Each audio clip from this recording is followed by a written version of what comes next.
자, 오늘 이제 마지막 시간입니다. 많이 아쉽죠? 네. 아쉽지 않나요? 네. 잘 됐다 뭐 이런 건가요? 오늘 마지막 주제는 이제 군인의 인권으로 잡아보았습니다.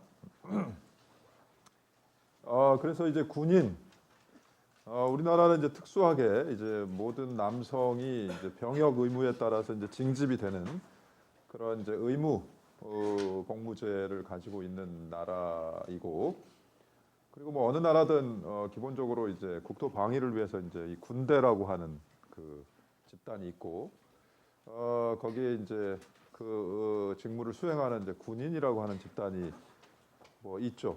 근데 이제 우리는 모병제가 아니라 이제 징병제이기 때문에 대부분의 남성이 군대에 가야 되고, 또 직업 군인이라고 하는 게 있어서 군인을 이제 직업으로 자신의 평생의 직업으로 삼는 그런 사람들도 있고, 어쨌든 징집된 군인 그리고 이제 직업 군인, 그 직업 군인 안에는 이제 여성 군인도 포함이 되어 있고, 이런 이제 군인이라고 하는 특별한 집단이 있는데, 한국 사회에서 이 군대라고 하는 것은 특별한 의미를 가지는 것 같아요. 그래서 오랫동안 이제 군인들이 정치를 또 지배했던 시절도 있었고, 또 아까 얘기했던 것처럼 모든 남성들이 군대를 다녀오기 때문에 한국 사회의 문화가 이제 이 군대의 문화를 많이 이제 닮아간다, 이런 우려들이 지속적으로 제기되어 왔던 것 같아요. 그러니까 군대라고 하는 것은 굉장히 이제 특수한 상황을 전제로 해서 존재하는 집단이죠. 그러니까 결국 전쟁이라고 하는 특수한 상황, 통상적이지 않은 상황을 전제로 해서 이제 이 전투 훈련을 받고 또 그런 임무를 수행해야 되기 때문에 상당히 그 일사불란하게 명령과 복종의 체계 안에서 움직여야만 되는 그런 이제 조직적 속성을 가지고 있어서 문화 자체가 우리가 일상적으로 경험할 수 있는 상황과는 많이 다른 것 같아요. 그래서 여러분들 뭐 여기 이제 군대 갔다 온 사람들 많이 있는데, 뭐 군대를 우리 지난번에도 한번 이야기를 들어본 적이 있지만은, 군대를 돌이켜 보면 굉장히 이제 많은 추억들도 떠오르고 그러죠. 추억들도 떠오르고, 뭐 남자들 모이면 맨 군대 얘기 하잖아요. 군대 얘기. 특히 뭐 이렇게 그 별로 힘들지 않은 군대 갔다 온 사람들이 말은 또 되게 많잖아요. 또 이상적으로 하고, 막 굉장히 훈련을 열심히 받은 것처럼. 군대 갔다 오지 않은 여성들은 정말인가 이제 이렇게 속기도 하고, 궁금하기도 하고. 근데 이제 이런 남성들이 이제 그 많은 사회 구성원들을 이제 차지하면서 우리 사회에 이제 그런 군대 문화들이 직간접적으로 이렇게 전파가 되는 것 같아요.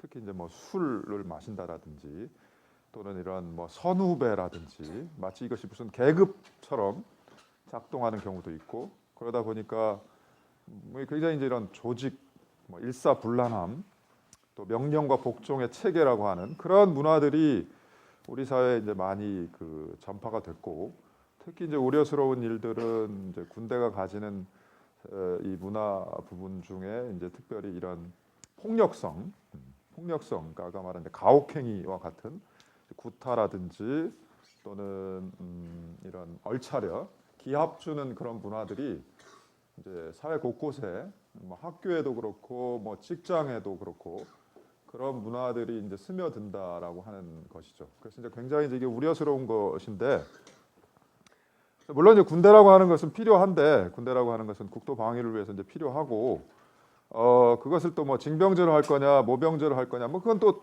다른 논의고, 또 징병제로 했을 때 뭐 남자만 군대를 가야 되느냐, 남자 여자 모두 다 군대를 가야 되느냐, 뭐 그건 또 다른 또 쟁점이긴 해요. 그러나 어쨌든 이 군대를 전제로 해서 이러한 군대 문화들이 이제 사회 전반에 퍼지게 되는데, 우리의 이제 이런 논의 속의 전제는 뭐냐면, 야, 군대는 원래 그런 거야라고 하는 그런 논의들이 전제되어 있다는 생각이 많이 들어요. 근데 이제 군인이라고 하는 것은 우리가 지금 표현하듯이, 군인이라고 하는 것은 이제 제복을 입은 시민, 그러니까 제복이라고 하는 것은 군복이죠. 유니폼.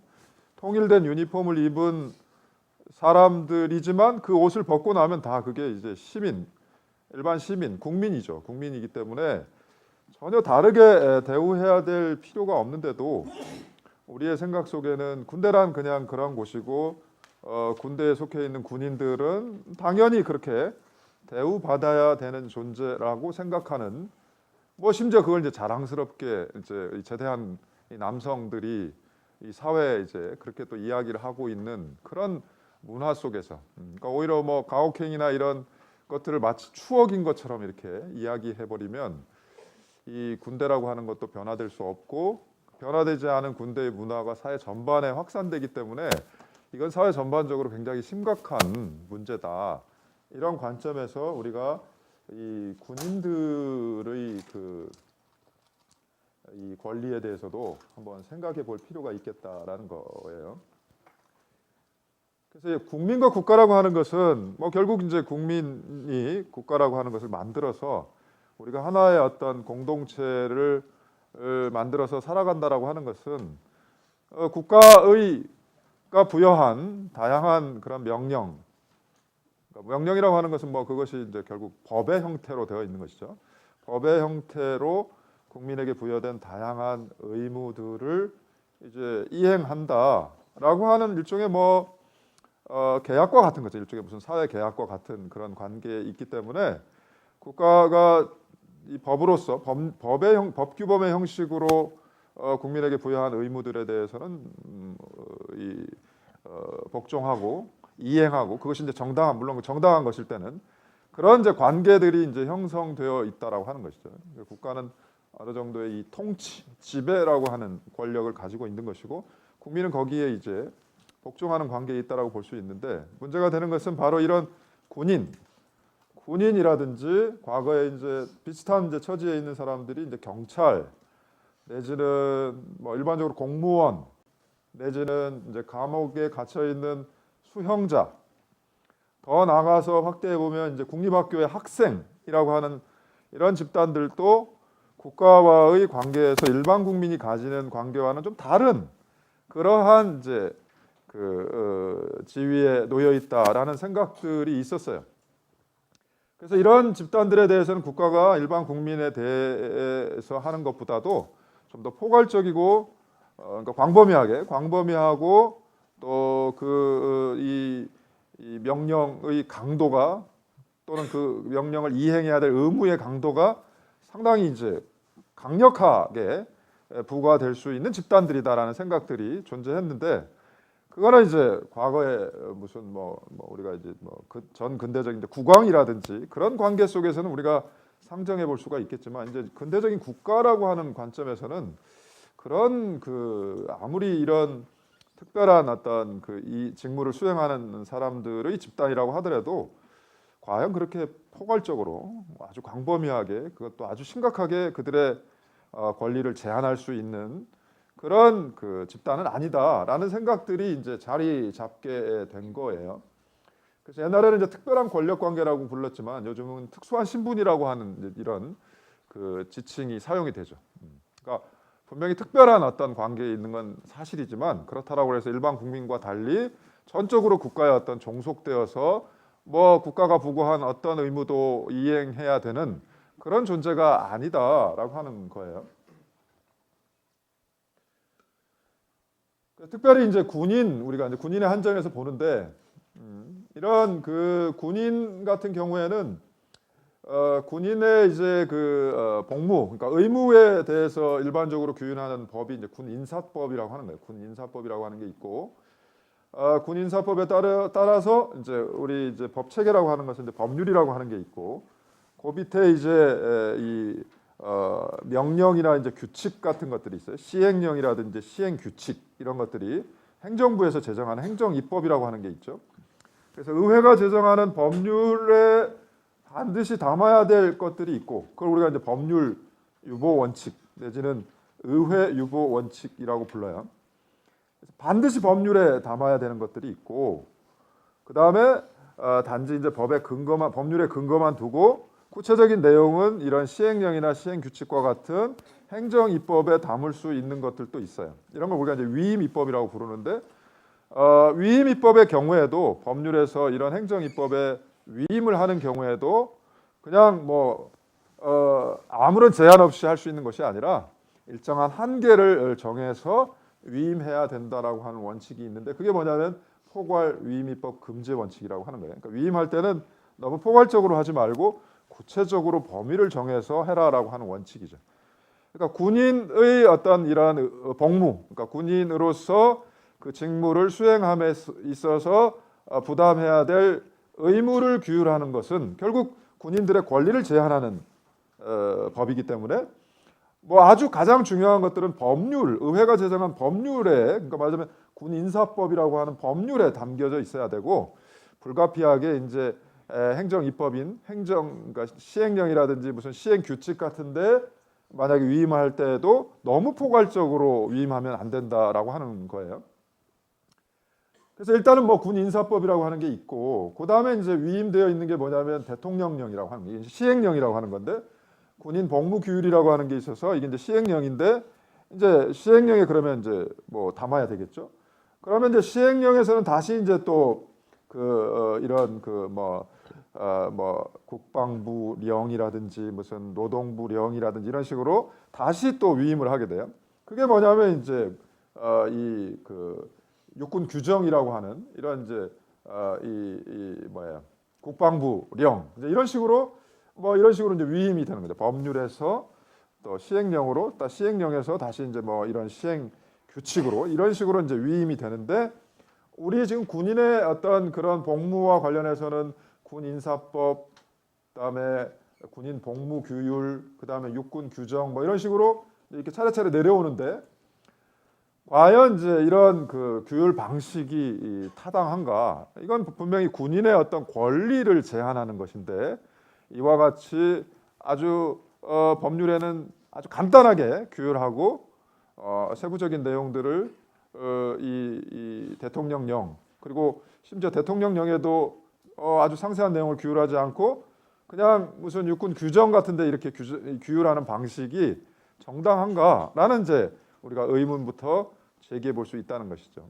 그래서 기본적으로 군인의 권리를 제한하는 것이기 때문에 가능하면 법률에서 좀 상세하게 규율하고 불가피하게 이제 위임이 필요한 경우에는 적어도 대통령령인 이 복무규율에 좀 상세하게 규율이 될 필요가 있다. 이게 이제 우리가 형식적인 측면에서 우리가 한번 반드시 검토해야 될 그리고 이 문제가 굉장히 이제 중요한 문제다. 이제 이런 생각이 들고 내용적으로 가보면 군대와 관련해서는 이제 물론 기본적으로 명령과 복종의 관계죠. 그러니까 군대라고 하는 곳은 이런 전투 훈련을 받고 전쟁이라고 하는 상황에서 매우 긴박한 상황에서 조직적으로 움직여야 되기 때문에 이 명령과 복종이라고 하는 관계가 이제 대단히 중요해요. 그 성격이 군대라고 하는 성격 자체는 명령과 복종의 관계가 대단히 중요한데 그것이 이제 일상생활 속에서 그러니까 뭐 전투 상황도 아닌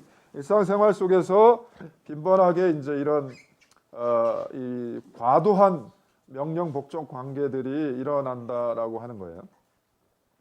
주로 이제 구타라든지 언어적인 폭력이라든지 심지어 이제 성폭력, 그러니까 동성 간에 벌어지는 이제 성폭력도 있고 또 뭐 이성 간에 남성 군인이 여성 군인에게 가해지는 성폭력이라든지 이런 것들이 이제 또는 뭐 이제 얼차려, 기합과 같은 그런 것들이 이제 이 전반적으로 퍼져 있고 끊임없이 이제 문제 제기가 되어 왔었고 많은 또 시정이 됐다라고 하지만 여전히 이제 이런 그 문제들이 있는 것 같아요. 그러니까 기본적으로 명령 복종 그리고 이제 상하 질서가 계급 질서가 분명하기 때문에 일단은 뭐 그걸 전제로 이 조직이 움직이고 있어서 뭐 불가피한 측면이 있죠. 물론 뭐 정말 그러나 이제 일상생활 속에서도 그 관계가 이제 너무 이 과도하게 작동하는 그와 같은 결과들로서 이런 구타나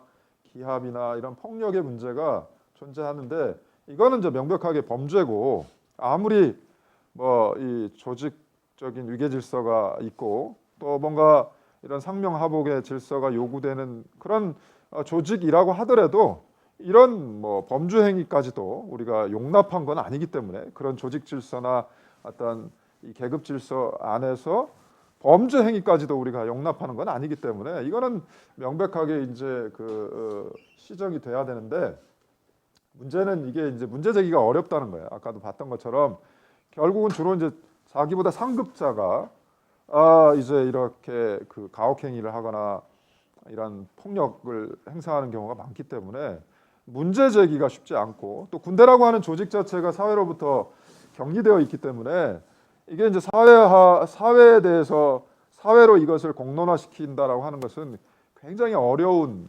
과정이 필요하다라고 하는 거죠. 그리고 만약에 이제 또 문제 제기를 했을 때는 또 어차피 또 군대 생활을 또 정해진 기간 해야 되기 때문에 자칫 문제 제기를 잘못했다가는 나머지 이 군대 생활이라고 하는 것이 이제 뭐 따돌림을 당하거나 굉장히 이제 불이익을 당할 수밖에 없는 상황이라고 하는 점, 이런 것들이 이 문제 제기 자체를 굉장히 어렵게 하고 있기 때문에 이 군대라고 하는 조직 안에서 우리가 이런 폭력의 문화들을 제거할 수 있는 방법은 가능하면 이런 문제 제기 시스템들이 좀 잘 만들어질 수 있는 게 필요한 것 같아요. 그래서 이제 뭐 아까 말한 영상에서 나왔듯이 군대 내에서도 이제 이런 것들을 개선하기 위해서 뭐 고충을 상담한다라든지 또는 뭐 자신의 소원을 제기한다라든지 이제 뭐 이런 제도들을 갖추고는 있으나 기본적으로 이 그동안에 쌓아온 문화 그리고 이런 조직의 성격 이런 위계 질서라고 하는 문화들이 이런 문제 제기 자체를 굉장히 어렵게 만드는 구조가 아닌가라는 생각이 좀 들어서 이건 좀 시간이 걸리더라도 어쨌든 이 문화 자체가 좀 바뀌어야 되는 그런 문제다라는 생각이 들고, 또 군대 내에서도 이 특별히 문제가 되는 쟁점 중에 하나는 이제 종교의 강요죠. 그러니까 물론 이제 군대라고 하는 거 뭐 갔다 온 사람들은 알겠지만 이제 신체적으로 굉장히 힘들고 또 이렇게 사회와 격리되어서 생활해야 되기 때문에 정신적으로도 많이 힘들죠. 그러다 보면 오히려 우리가 종교라고 하는 부분은 뭐 필요하다라고 보이지만 그러나 그거는 어쨌든 개인의 선택이다라고 하는 것이기 때문에 아무리 그런 상황을 이 상황을 이유로 군인들에게 종교를 강요하는 일은 특히 이제 우리가 앞서서도 봤듯이 이 국교 부인이나 정교 분리 원칙이라고 하는 게 있기 때문에 이 군대는 결국 이제 국가라고 하는 조직 안에서는 이것이 이제 강요될 수 없다. 그리고 또 다른 측면은 뭐냐면 어쨌든 신체적으로 힘들고 정신적으로 힘든 사람들이기 때문에 일과 시간 이외에는 종교적 자유를 원하는 사람에게는 적극적으로 누릴 수 있도록 충분히 그러한 시간과 장소가 제공되어야 된다라고 하는 두 가지 측면이죠. 그러니까 원하지 않는 사람에게는 강요하지 말고 원하는 사람들에게는 적극적으로 그러한 종교의 자유를 보호해 줄 수 있는 그런 것들이 군대 내에서도 필요하다라는 거고, 그다음에 최근에 제기됐던 문제 중에 하나는 뭐냐면 이제 군인들이 볼 수 없는 책이나 이제 이런 이 도서가 있다. 말하자면 이제 불온 서적이라고 해서 군인이 보면 안 되는 서적들의 목록들을 만들어서 그것들을 이제 영내에 반입할 때에는 이제 금지시키는 그와 같은 조치들이 이제 문제가 됐었고, 그 문제 제기들을 이제 말하자면 이 법무관들이 장교인 법무관들이 제기를 했다가 오히려 그것을 문제 제기했다는 이유로 파면당하고 하는 그런 사태가 이제 벌어지고, 우리 헌법재판소도 결국 이제 뭐 합헌이다라고 하는 결정을 내렸지만은 그러니까 군대 내에서 과연 어디까지 우리가 책을 읽을 수 있는가? 그러니까 뭐 이거는 뭐 인간의 가장 기본적인 권리인데 책을 읽을 수 있는, 자기가 원하는 책을 골라서 읽을 수 있는 권리라고 하는 것은 아주 뭐 인간으로서 가지는 기본적인 권리인데 과연 군인이라고 해서 그러한 권리들을 얼마만큼 제한당할 수 있는가? 도대체 군인이 읽을 수 있는 책과 읽을 수 없는 책의 경계는 무엇인가? 그런 이제 문제 제기도 한번 해보고 싶은데, 군대에서 이제 말하는 건 뭐냐면 군인들이 어떤 책을 읽게 되면 이 전투력이라고 하는 것은 물론 뭐 총을 잘 쏘는 것도 있지만은 소위 이제 군기라고 해서 정신력, 정신력을 해이하게 만들 수 있는 책들이 있다는 거예요. 과연 그런 책들은 뭘까? 과연 그런 게 있기나 할까? 이제 이런 의문들을 우리가 근본적으로 제기해 볼 수 있는 문제이기 때문에 굉장히 중요한 주제인 것 같아요. 우리가 한번 이따 나중에 생각을 해보죠. 도대체 군인이 읽어서는 안 되는 책이라는 게 있는가? 있다면 도대체 뭘까? 이런 문제 제기도 좀 필요한 것 같고, 그리고 동영상에서도 나왔던 것처럼 사실 이제 동성 간 성폭력이라고 하는 거, 성추행도 있고, 뭐 심지어 이제 뭐 강간도 있을 수 있는데, 이런 동성 간의 이런 그 성폭력 행위라고 하는 것, 내지는 뭐 여성 군인들이 뭐 우리나라에는 한 2,000명, 3,000명 가량이 있다라고 하죠. 정확한 뭐 숫자는 뭐 공개되어 있지는 않지만은 대략적으로 한 3,000명 가까운 여성 군인들, 이건 이제 의무 복무가 아니기 때문에 주로 직업 군인들이겠죠. 직업 군인들인 여성 군인들에 대한 성폭력 문제도 우리가 같이 생각을 해본다라고 한다면, 아까도 얘기했던 것처럼 기본적으로 주로 상하 관계에서 이루어나는 거기 때문에 상급자가 하급자를 이제 성폭력하는 경우가 많기 때문에 이게 이제 저항하기가 굉장히 힘든 상황이 벌어질 수 있다. 이게 뭐 기본적으로 평소에 이제 명령과 복종 관계에 있었기 때문에 그런 관계에서 거부가 사실상 어려운 상황이고, 또 이제 피해자가 이제 하급자 시절에 받았던 성폭력의 피해를 이제 상급자가 되면 다른 하급자에게 이 반복하는 그와 같은 어떤 연쇄 효과가 있기 때문에 이것도 굉장히 이제 큰 문제다라는 이 문제 의식이 있는 것 같아요. 그렇죠? 내가 이제 피해자가 됐을 때는 나는 상급자가 되면 그렇지 않아야겠다라고 다짐을 해보지만 결국 이제 일종의 이제 보복을 다른 사람에게 하는 거죠.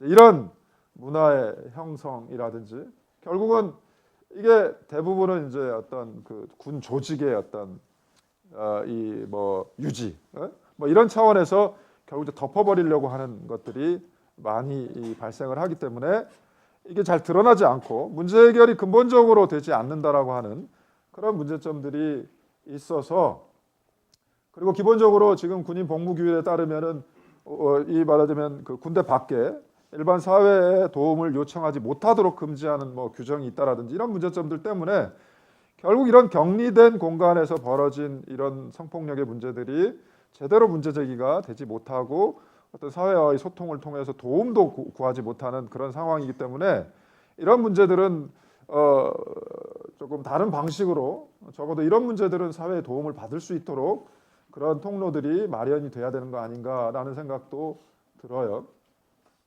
그리고 지난번에 이제 동성애 할 때 나왔던 것처럼 군 형법상 현재 이 동성애가 금지되어 있기 때문에 과연 이제 군인의 이 동성애가 왜 이제 금지되어야 되는가?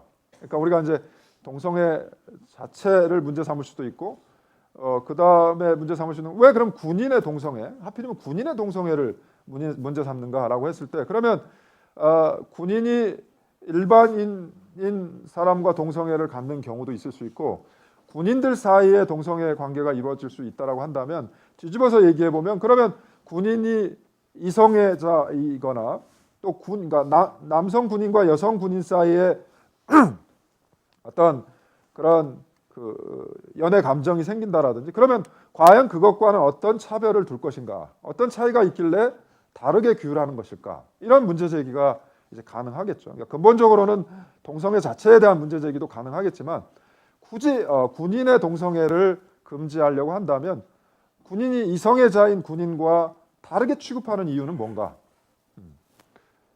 결국 군대라고 하는 조직이 가지는 그런 성격 때문이라고 한다면 사실은 그러면 모든 군인의 연애는 다 금지되거나 군인의 결혼까지도 금지해야 되는 것인데, 과연 어떤 합리적인 이유가 있길래 말하자면 군인의 동성애를 금지하는가, 이런 문제도 우리가 또 제기해 볼 수가 있는 것 같고, 그 다음에 이제 많이 제기되는 문제 중에 하나는 뭐냐면 바로 내무생활인 것 같아요. 내무생활. 그래서 결국 요즘 뭐 군대를 소재로 한 드라마들이 무슨 프로그램들도 많이 있는데 저는 좀 많이 부정적으로 보는 관점이에요. 굳이 그런 소재가 없어서 꼭 군대를 소재로 해야 되는가라는 생각이 들어요. 뭐 생각이 다를 수는 있는데 어쨌든 그런 것들을 보면 뭐 군대 갔다 온 사람들도 그렇고 군대 안 갔다 온 사람도 그런 것들을 통해서 보는 군대의 모습은 뭐냐면 결국 이런 하나의 그 침상에 여러 명이 같이 잔다는 거죠. 그죠? 이게 이제 문제가 될 수 있다는 거죠. 사실 그러니까 개인의 어떤 존엄을 다 무시하고 한 침상에서 같이 자기 때문에 여기서 이제 여러 다양하게 이제 문제들이 벌어질 수 있단 말이죠. 그러니까 이제 성폭력의 문제도 여기서 벌어지고 마치 성폭력의 문제를 무슨 뭐 그냥 단순한 장난이나 심지어는 뭐 일종의 뭐 친밀감의 표현 정도로 이렇게 이제 미화하는 그런 일들이 벌어질 수밖에 없는 어떤 공간적 제약이라고 하는 것은 근본적으로 이런 단체 내무 생활 이것이 가져오는 피해들도 많거든요. 그죠? 거기에 이제 선임자가 있고 상급자가 있기 때문에 거기서 이제 뭐 군기를 잡고 뭐 질서를 유지하고 이런 과정에서 가혹행위도 나오고 폭언도 나오고 또 얼차려도 나오고 하는 것이기 때문에 기본적으로 미군들이 생활하는 것처럼 뭐 1인이나 2인 침상을 두어서 그렇게 생활하도록 하는 것도 필요하지 않는가. 결국 이런 군대의 많은 부정적인 문화들을 원천적으로 제거할 수 있는 아주 그 좋은 수단 중에 하나는 그러니까 단체 생활하게 하지 말고 적어도 일상생활은 그러니까 이 업무 외에는 각자 자기의 이 생활 공간으로 가서 생활할 수 있도록 만드는 것도 하나의 방식인데 다만 이제 비용이 많이 들기 때문에 비용이 이제 허락하는 범위 내에서는 가능하면 이런 개인 생활을 보장하는 사생활을 보장하는 이런 내무 생활을 할 수 있도록 하는 방법도 좋은 방법이 되지 않을까 이런 생각도 들고 또 군대 갔다 온 사람들이 많이 하는 문제는 이제 영창이라고 하는 건데 영창이라고 하는 건 일종의 이제 군대 내 감옥이라고 할 수 있죠.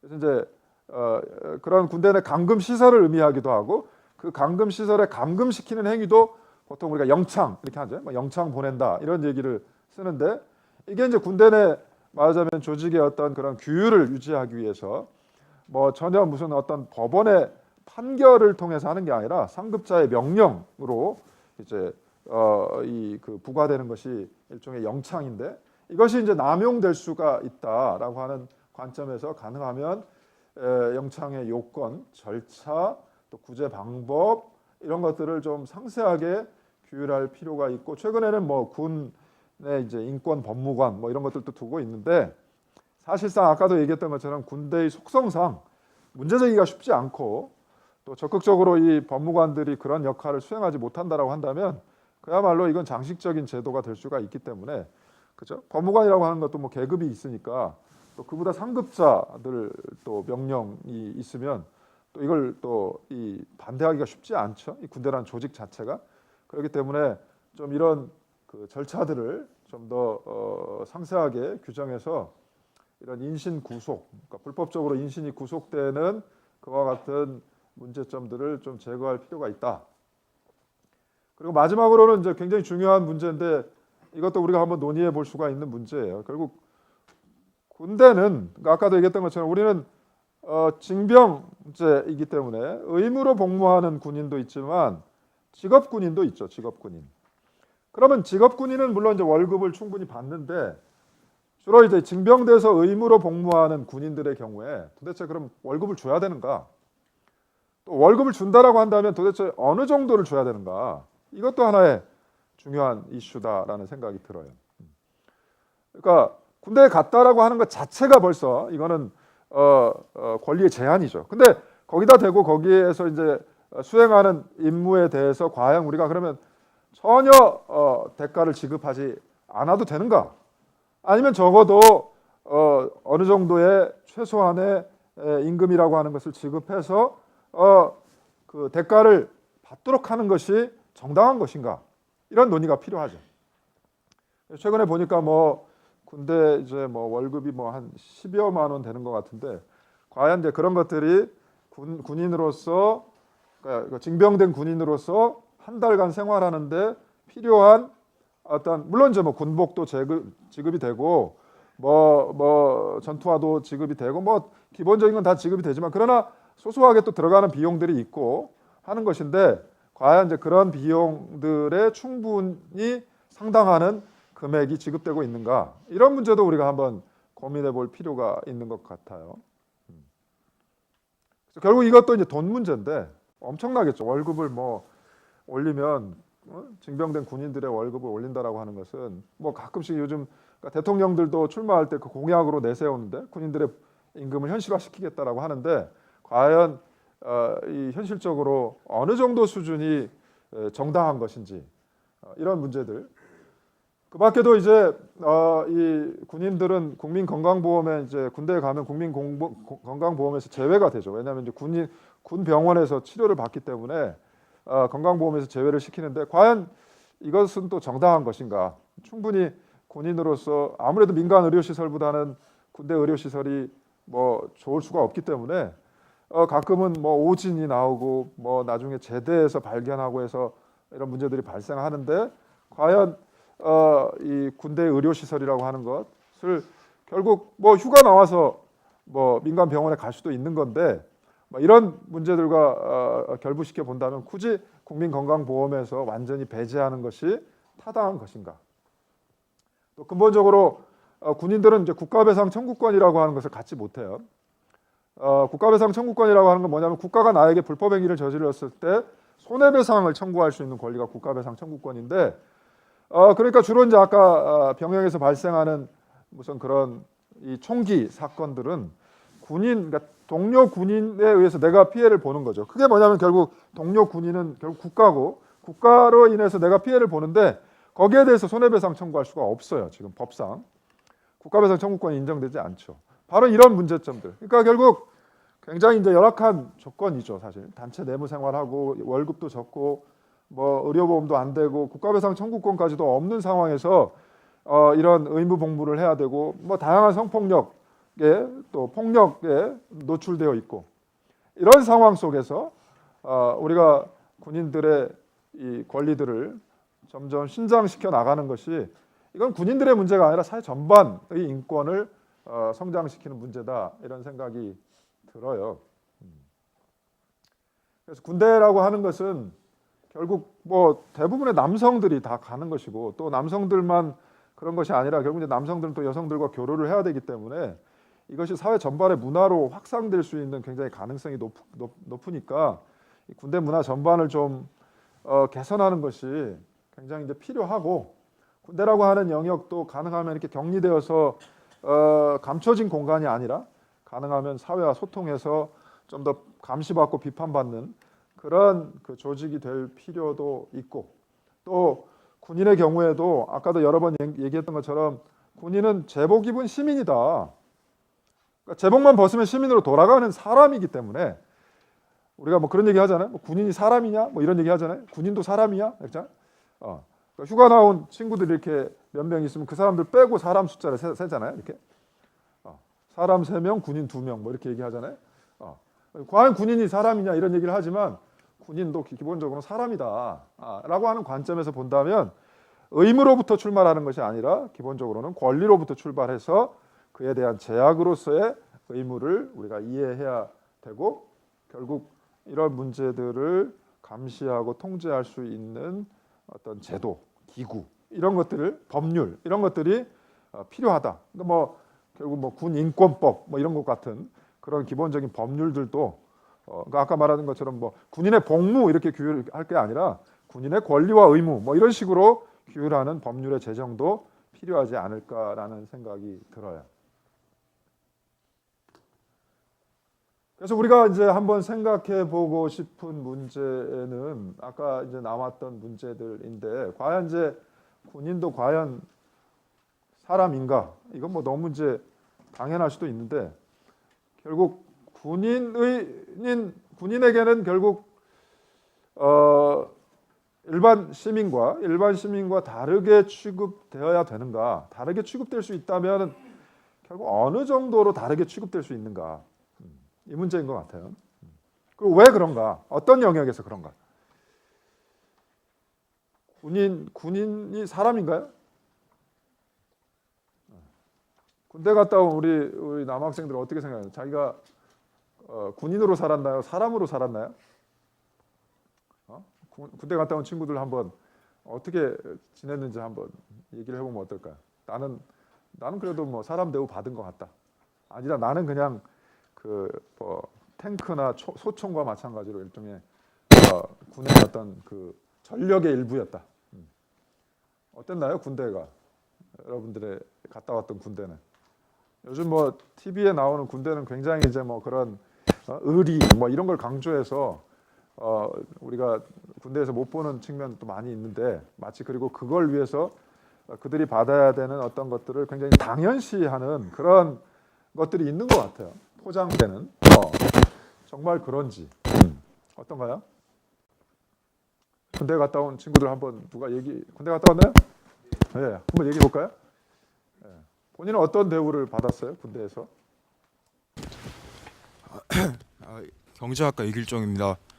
저는 일단 1년 전쯤에 제대를 했는데 뭐 결국 군인이 사는 거야 뭐 다 비슷하다고 생각을 하는데 이것을 받아들이는 그 어떤 그 입장에서 그 차이에서 그 어떻게 생각하느냐의 차이가 나타난다고 생각합니다. 그러니까 결국 다 비슷하게 생활을 하지만 살아가는 태도를 보면은 살아가는 태도나 그들이 받아들이는 것은 다 다르게 마련인데 보면은 그걸 어떻게 받아들이는지 그러니까 애초에 생각하는 것에 따라서 그것을 어떻게 느끼느냐도 달라진다고 생각합니다. 저는 뭐 되게 괜찮게 생활을 했다고 생각하고 예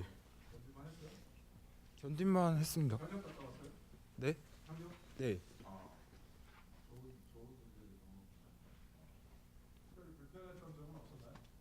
불편했던 거야 뭐 몸이 조금 힘들다거나 그런 정도에 불과하다고 생각합니다. 어차피 힘든 거야 뭐 다들 비슷한 건데 그것을 자신만의 문제로 생각해가지고 그것을 키워서 받아들일 막 수 있는 하는 건 정도의 말이 안 된다. 제한, 권리 제한 그렇게 생각하는 거죠. 예. 앞으로 와볼까요? 우리 친구는 뭐 제대한 지 얼마 안 된 것 같은 외모네요. 네. 머리가 이렇게 짧아요. 네. 네, 저는 1년 전에 전역을 했는데 최근 머리를 좀 잘못 깎아서 죄송합니다. 저 같은 경우 이제 친구랑 동반 입대를 해서 최전방으로 빠지게 됐는데 처음에는 그냥 가서 뭐 어든 간에 하면 되겠구나라고 생각을 했었습니다. 그런데 이제 보직을 받고 나서 제 보직이 이제 쥐레병이었는데 쥐레를 직접 캐내는 역할을 했습니다.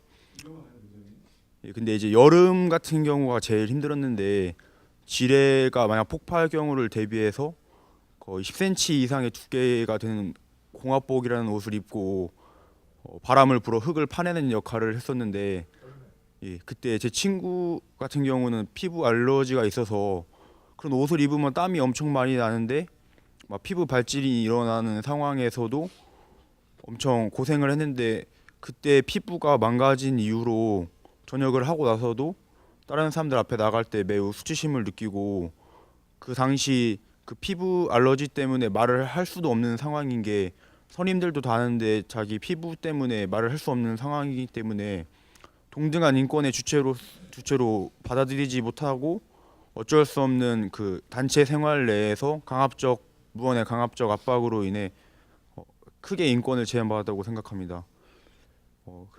그리고 본인은 이제 뭐 힘들지 않았어요? 제 생각으로는 우리나라의 특성상 군인의 동등한 인권을 보호받을 수가 없다고 생각합니다. 특히나 이제 북한과의 심한 마찰을 겪고 있는 가운데 군인의 인권이 희생됨으로써 나머지 일반 국민이 편하게 살 수 있는 권리를 보장받고 있다고 생각하고 이러한 그런 권리를 누리는 데 있어 모든 대한민국의 남자가 뭐 평생을 군인으로 일하는 것도 아니고 2년 정도 희생하는 것은 대한민국에 살고 있는 국민이라면 지어야 되는 의무이기 때문에 그렇게 인권이 제한당해도 수용할 수 있는 어쩔 수 없다고 생각합니다. 희생 정도로 생각하면 된다. 예. 근데 아까 앞에 말했던 친구는 좀 문제가 있는 것 같은데. 그건 그냥 희생이라고 보기엔 너무 가혹하잖아요. 그 몸에 그런 질병이 있었는데 그걸 요구했던 건 굉장히 좀 문제가 있었던 것 같은데. 이제 희생을 넘어서는 거 아닌가요? 그 친구의 경우에는? 그래도 어쩔 수 그 없는 친구도 그냥 희생인 것 같다. 나라를 위해서 한 번 바쳤다고 생각하고 명예롭게 나라를 생각하면 위해서, 된다고 네. 생각합니다. 앞에 얘기와 뒤에 얘기가 갑자기 반전을 이루어가지고. 네네네. 네. 그 옆에도 군대 갔다 왔나요? 네. 거기는 어땠습니까? 저 정치외교학과 이종훈이라고 합니다.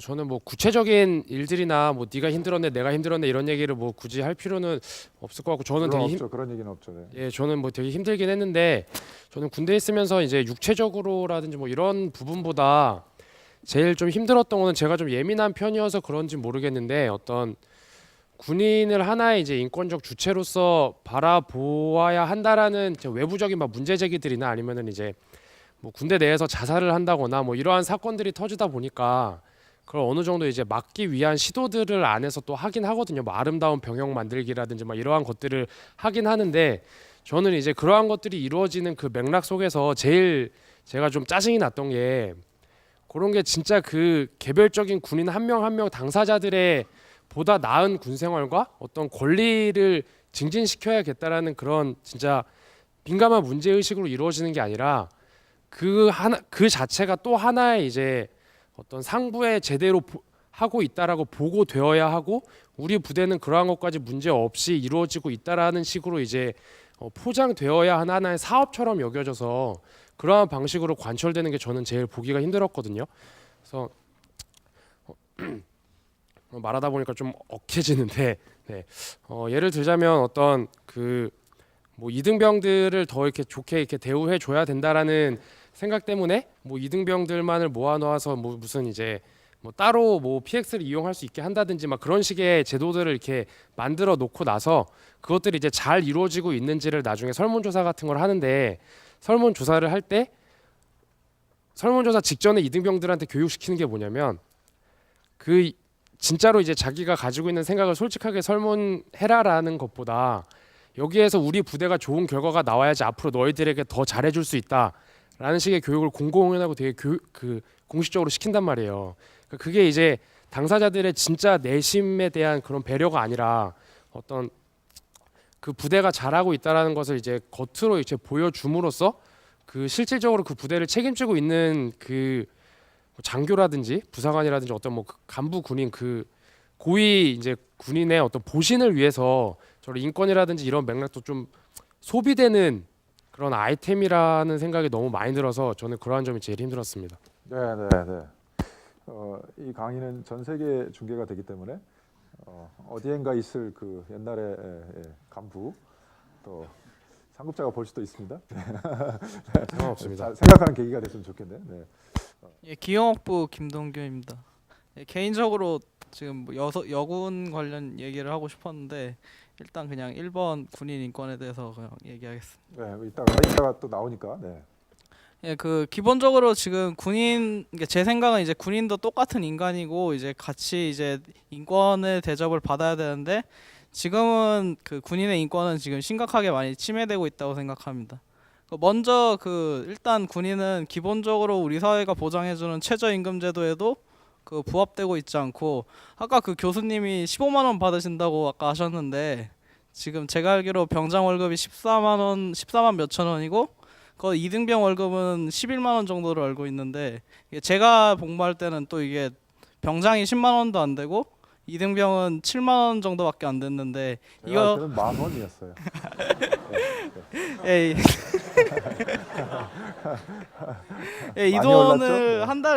한 달 주고 이제 그거 가지고 생활하라고 하는데 이제 이 문제는 이제 군대에서 솔직히 뭐 필요한 건 다 줘서 군 내부에서 생활하는 데는 문제가 없다고 생각하는데 이제 군인이 이제 밖에 나가서 이제 그 군대에서 있었던 군대를 다니기 때문에 이제 뭐 아르바이트나 생계 유지를 위해서 아무것도 못 하는데 그 돈 가지고 이제 휴가 나오면 솔직히 돈이 부족하거든요. 그래가지고 이제 그런 면에서 이제 일단 금전적인 측면에서도 지금 현재 차별을 받고 있고 그 다음에 이제 제가 이제 가장 강하게 주장하고 싶은 거는 이제 군인이 이제 치료를 받는 것에 대해서 많은 제약을 가지고 있다는 점인데 그 일단 사병의 인권과 또 간부의 인권이 군대에서 많이 차이가 나거든요.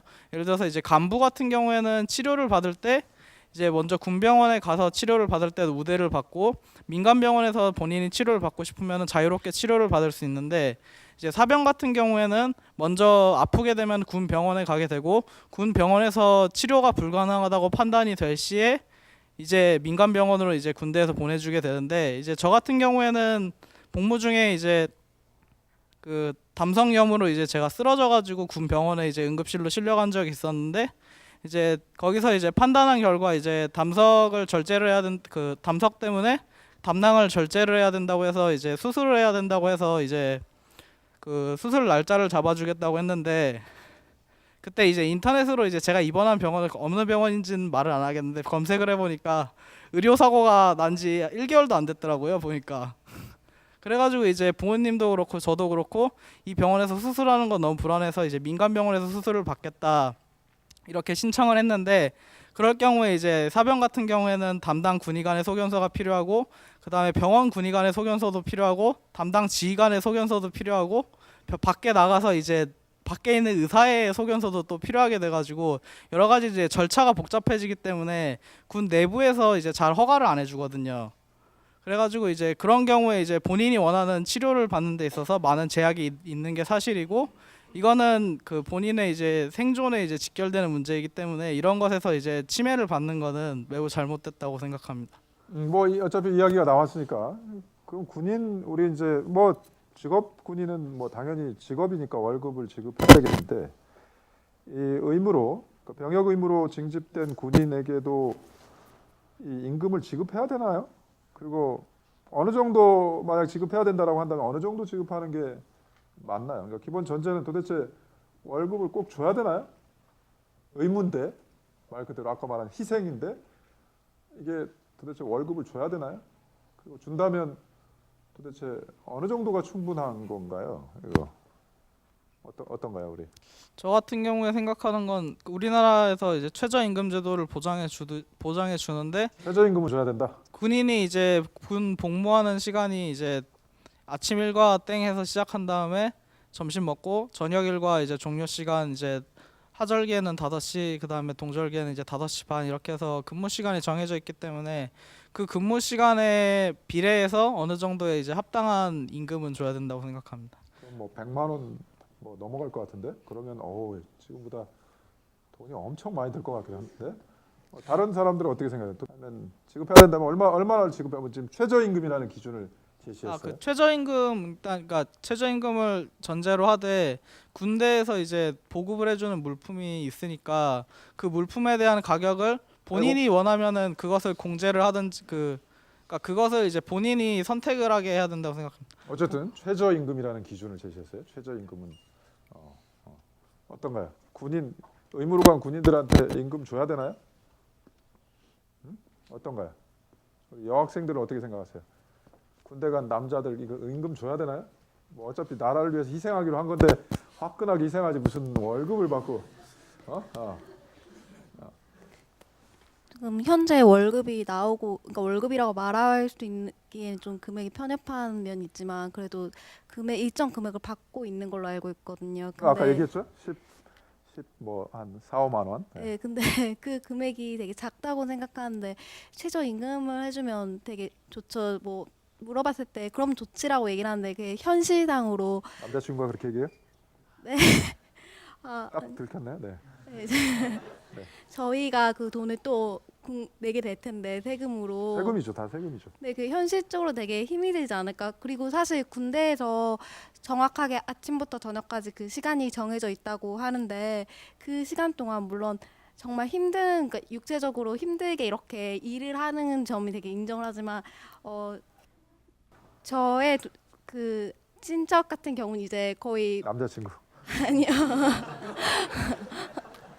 이제 거의 TV만 본다고 하는 경우도 있기 때문에 그리고 이건 이제 논란이 될 수 있어요. 이거는 노동을 한다는 게 물론 군대에서 되게 이제 전 군인들한테 이제 리플이 달릴 겁니다.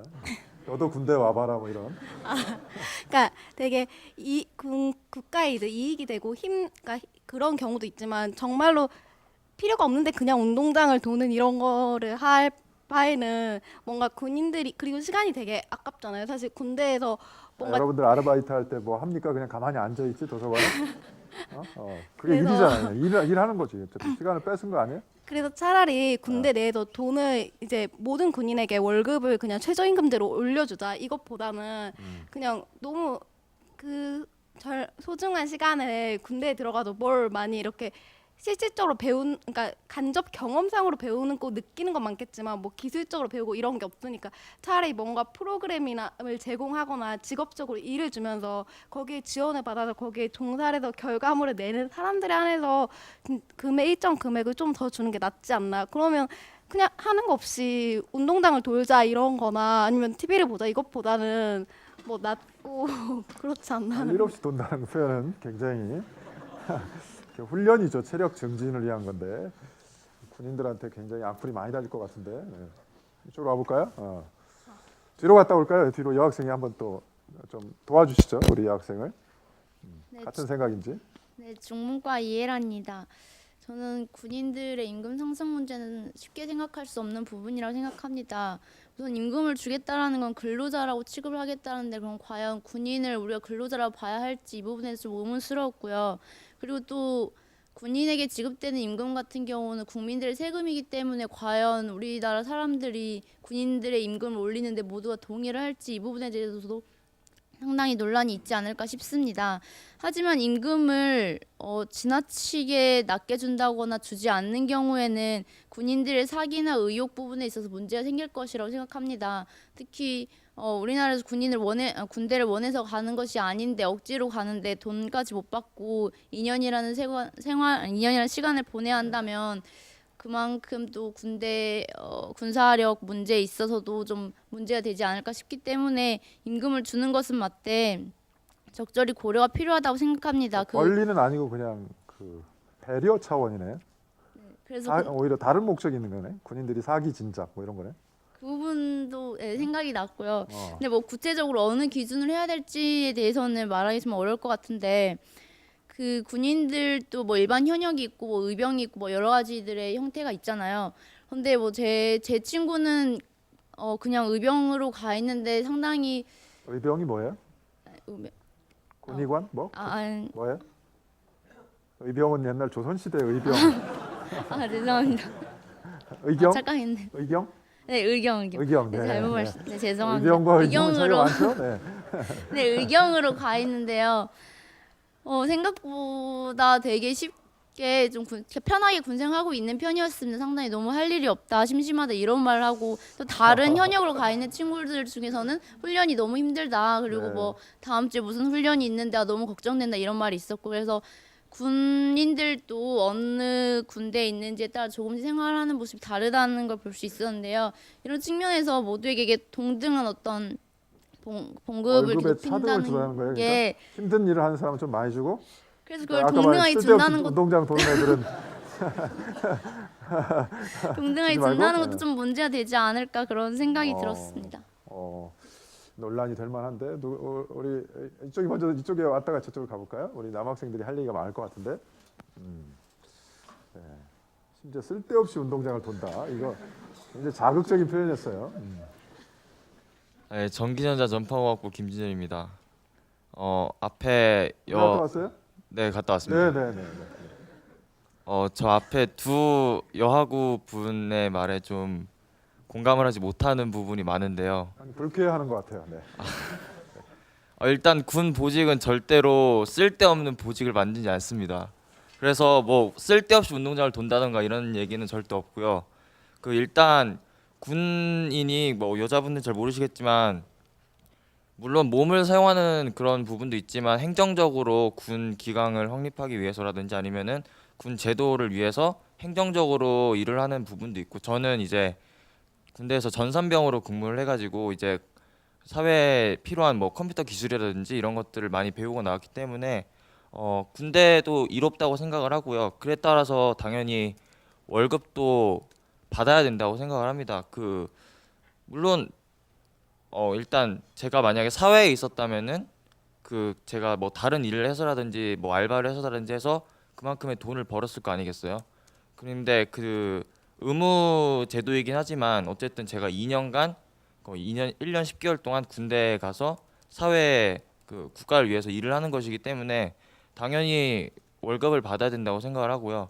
근데 그 월급의 양은 일단 군 내에서 일단 먹는 거라든지 이제 숙박이라든지 이런 것들을 제공을 해주니까 그런 부분을 최소한 삭감을 하더라도 한 3, 40만 원 정도로 이렇게 한 3배 네. 정도.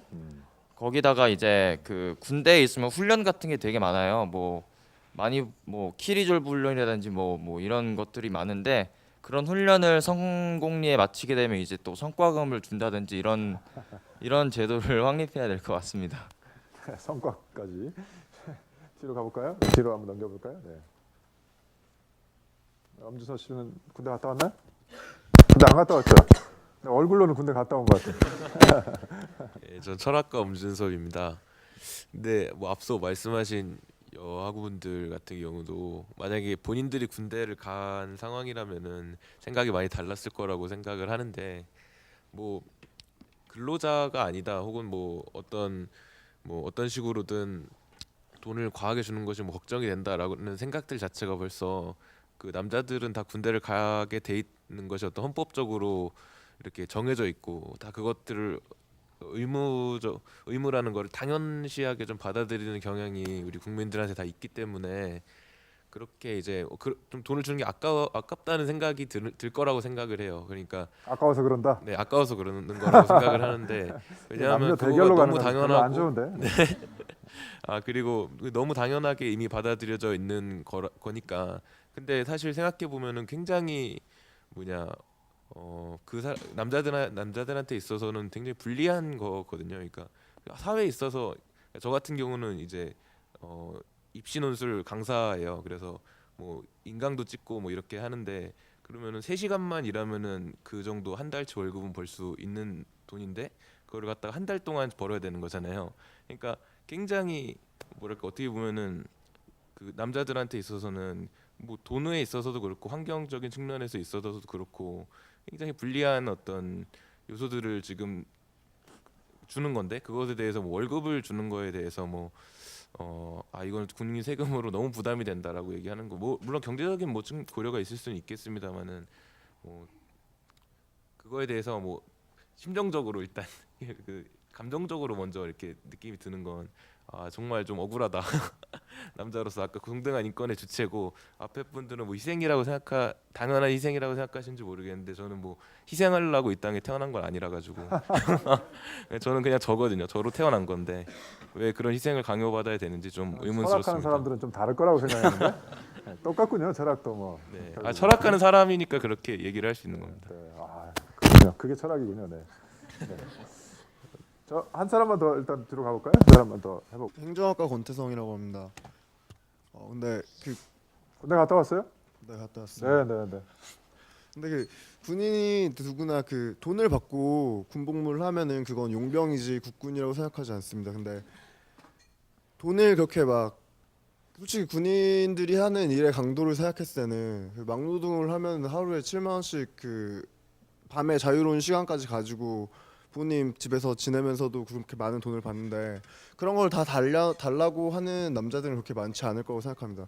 다들 제 동기들 같은 경우에도 좀 짜증나는 경우가 있어도 이건 좀 어떻게 보면 웃긴 일일 수 있지만 이런 게 멋있게 여겨져야 된다고 생각하는데 군인 복무규율을 외우면서 다들 뭔가 좀 경건해지는 느낌을 받은 경우를 본 적이 많습니다. 훈련 중에서도 국가 국민의 충성을 다하는 대한민국 육군이고 실전과 같은 훈련으로 지상전의 승리자가 되고 명예와 신의를 지키며 전해를 굳게 단결하는 그런 아직까지 외우고 있어요?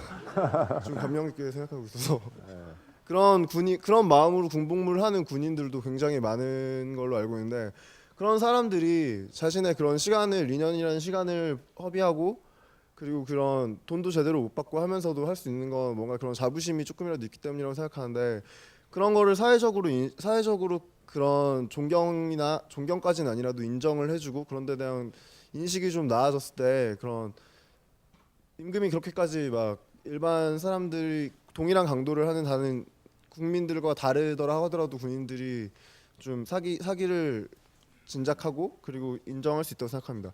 그리고 우리 베트남전 때 보상을 청구하는 군인이 너무 많아서 헌법에 지금 군인들은 이중배상 금지로 인해서 국가배상이 금지된 걸로 알고 있는데 그 법률로 배상을 할 수 있게끔 돼 있는데 그 법률이 국가배상을 청구했을 때보다 금액이 훨씬 적은 걸로 알고 있습니다. 그러니까 지금 개헌이 좀 어렵다면은 그런 군인 보상을 하는 그런 법률을 좀 더 현실화시켜서 군인들이 전장에 나가서나 아니면은 뭐 훈련 중에 상해를 입었을 때 제대로 된 보상을 할 수 있게끔 제도화하는 게 가장 먼저 필요하지 않나 싶습니다. 네, 그러니까 배상은 안 되는데 이제 보상이라는 명목으로 일부 이제 지급을 하는데 그 배상금만큼은 안 된다는 얘기죠. 어쨌든 이거는 이제 어쨌든 재원과 관련된 문제이고 재원은 결국 세금으로 조달되기 때문에 결국 이제 전 국민이 합의를 해야 되는 문제이죠. 결국 뭐 지금보다 3배, 뭐 심지어 5배 이렇게 막 높아지면 지금보다 결국 엄청난 많은 비용들이 소요가 되기 때문에 그런 문제가 있는 것 같고. 그다음 이제 아까 얘기했던 것처럼 군인이 읽을 수 있는 책, 뭐 문헌이라고 하는 것이 그게 있나요? 그게 그리고 뭐 있다면 도대체 뭘 기준으로 군인이 읽을 수 없는 책이라고 하는 것이 결정이 돼야 되나요? 자유전공학부 장수창 학생이라고 합니다. 저는 군대의 목적이 국민의 생명과 재산을 지키는 데 그 목적이 있다고 생각하는데요. 그럼 국민의 재산과 생명을 지키지 말아야 한다고 주장한 책이나 그런 미디어는 없다고 봅니다. 따라서 군대에서 읽어서는 안 될 책을 제한하는 것 자체가 잘못됐다고 생각하거든요. 가령 예를 들어서 제가 얼마 전에 장하준 교수가 쓴 나쁜 사마리아인들이라는 책을 읽었었는데 그 책은 일종의 개발도상국들의 경제 발전 방법에 대한 거를 얘기하고 있었어요. 따라서 자본주의 체제에 대한 일종의 비판이 없지 않은 면이 비판이 분명히 있긴 한데 그것 자체가 국민의 생명과 재산을 지켜야 한다는 군대의 목적에 반한다는 그런 건 잘못됐다고 생각하거든요. 그래서 저는 그런 국민의 생명과 재산을 지켜야 한다는 군대의 목적에 비춰봤을 때 그걸 반대하는 책이나 그런 건 없다고 봅니다. 전혀 없다. 읽을 수 없는 책은 없다. 저는 생명공학부 나상현입니다. 저는 그 불온 서적이라 군인이 읽을 수 없는 불온 서적이라는 게 존재한다고 생각하는데 일단 군대에서 중요하게 생각하는 것 중에 하나가 전투력을 보존하고 유지하고 이렇게 좀 뭐 증진시키고 하는 게 그 중요한 목표 중에 하나라고 생각을 하는데 뭐 예를 들어서 뭐 취침을 10시 이후에 강요를 한다든지 아니면 뭐 식사를 꼭 3끼를 먹어야 하고 그런 것들이 모두 다 하는 이유가 이제 전투력을 그 유지하기 위해서인데 그것 중에 하나로 불온 서적도 역시 그것 중에 하나라고 생각을 합니다. 그래서 지금 현재 군대에서 이렇게 반입을 금지하고 있는 뭐 책들 가운데 보면 뭐 이렇게 뭐 맥심 같은 무슨 이렇게 야한 잡지라든가 또 맥심이 뭐예요? 커피를 말하는 거예요? 그 그런 책이 있어요? 이게 잡지인데 성인 잡지예요? 예, 성인 그럼 금지됩니까? 예, 그런 그런 건 건 금지됩니까? 예. 그리고 또 무슨 뭐 야한 뭐 이렇게 만화를 제가 군 시절에 제 선임 중에 한 명이 뭐 이상한 만화책을 가지고 와서 영창에 선임이라고 얘기하진 않는군요. 선임이라고 얘기하는 거예요. 선임이 그 영창에 간 사건도 있었고 네. 예, 그런 것들을 금지하는 이유는 제가 생각하기로는 이제 그런 것들을 보면서 좀 약간 남자들 그 성욕을 자극해서 전투력을 상실시키나요? 예, 전투력을 상실시킬 수도 있고 또 네. 밤에 그 외로운 마음에 무슨 자유 행위를 해서 이제 아침에 되게 피곤하니까 그런 걸로도 또 전투력이 상실될 수도 있고 그렇기 때문에 그런 측면에서 그런 이렇게 약간 좀 뭔가 남자들의 그 성욕을 자극하고 그런 전투력을 상실시킬 수 있는 그러한 불온 서적은 예, 존재한다고 생각합니다. 그럼 뭐 애인한테 온 편지 이런 것도 다 금지시켜야 되는 거 아닌가요? 그거 다 그 전투력 상실시키지 않나? 그것도 어쨌든 뭐 그런 게 있다는 거죠. 없다는 사람도 있고 있다는 사람도 있고 우리 뒤로 한번 가볼까요? 뒤로. 네, 자유전공학부 문정현이라고 하는데요. 저는 이강국 교수님의 가난에 빠진 세계라는 책을 알고 있는데 그 책이 지금 현 시점 기준으로 해서 군대 내에서 소지가 불가능한 불온서적으로 지정이 되어 있습니다. 그런데 동시에 문화체육관광부가 선정한 올해의 교양도서로도 선정이 된 책입니다. 국방부와 문화체육관광부가 똑같은 책을 두고 이렇게 상이한 판결을 내리는 것은 어떻게 보면 전 국민을 대상으로 해서 읽으면 좋은 책이라고 얘기를 해놓고서 국방부에서는 군인들은 읽으면 안 되는 책이라고 하는 것이 군인들과 국민들을 완전히 다른 대상으로, 별개의 대상으로 취급하는 것이라고 생각을 하는데요. 그런 측면에 있어서 군인들이 뭐 아까 전에 하구분이 말씀하신 것처럼 군의 사기를 떨어뜨릴 수 있는 아주 불온한 책 같은 경우에는 불온서적으로 지정을 해서 소지를 못하도록 하는 것이 어느 정도 적합하다라고 생각을 하지만 지금 사실상 불온서적이라고 지정이 되어 있는 여러 가지 책들 중에서 그 불온서적으로 분류하고 있는 기준이 과연 합리적인가, 모든 국민들이 동의할 수 있는가에 대해서는 저는 그렇지 않다라고 생각하기 때문에 그 부분에 있어서는 조금 더 신중하게 접근해야 할 필요성이 있다고 생각합니다. 그리고 앞에 여하구 분께서 뭐 군인의 월급이 더 올라야 된다 혹은 뭐 주면 안 된다라고 말씀을 해주고 계신데, 저희 나라뿐만이 아니라 징병제를 실시하고 있는 여러 나라들이 있잖아요. 뭐 대만이나 이스라엘 아니면 그리스 같은 나라들.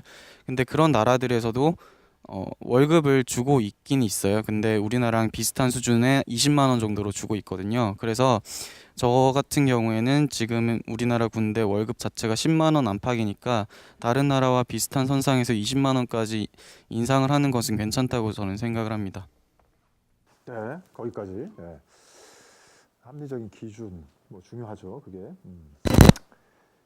그리고 이제 뭐 안 다뤘지만 어쨌든 여성 군인들, 우리가 이제 또 군인 안에서도 굉장히 소수지란 말이죠. 아까 말한 대로 한 3천 명 정도의 여군들이 있다라고 하는데, 뭐 지금 우리 이제 고대에도 여학생들을 위한 ROTC 과정도 생기고 뭐 그랬잖아요. 그러니까 이제 여군들이 점차 이제 늘어나고 할 텐데, 이 군대 내에서 또 특별히 여성 지위도 굉장히 중요하지 않나 이런 생각이 듭니다. 일단 공식적으로 우리 강의는 이제 여기까지입니다. 이번 학기. 그래서 뭐 한 학기 동안 뭐 여러 개 주제를 다뤄봤는데 많은 생각들을 여러분들이 할 수 있었으면 좋았겠다라는 생각이 들고, 또 앞으로도 이런 이제 사회적인 문제에 대해서 인권의 관점에서 조금 바라보는 그런 방향이 생기면 좋겠다 이런 생각이 일단은 들고, 공식적인 강의는 여기서 일단 끝내죠. 촬영은 여기서 끝내고, 예.